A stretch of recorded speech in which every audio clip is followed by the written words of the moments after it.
خلالها برشلونة يريد الفوز بأقل مجهود. لمسة من جانبي لويزيتو. وميسي عنده مساحة في مكان خطير. ليونيل عرضية لكن الدفاع وبيدرو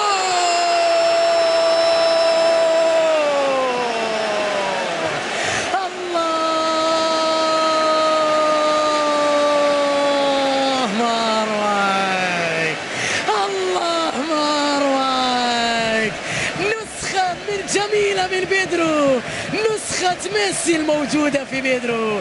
هدف جميل يا بيدرو، ثنائية لبرشلونة، أزرق وأحمر كتالوني، كرة ومتعة وأداء يسحر، لذلك نصف البشر برشلوني. جميلة يا بيدرو، مزدوجة خلفية، أخرج ميسي اللي في داخله.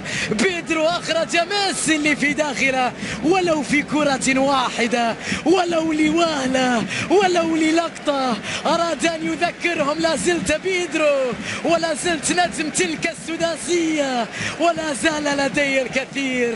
هيا بنا إلى الليغا، والليغا تنادينا، وبالتأكيد برشلونة يسجل هدفا ثانيا في منتهى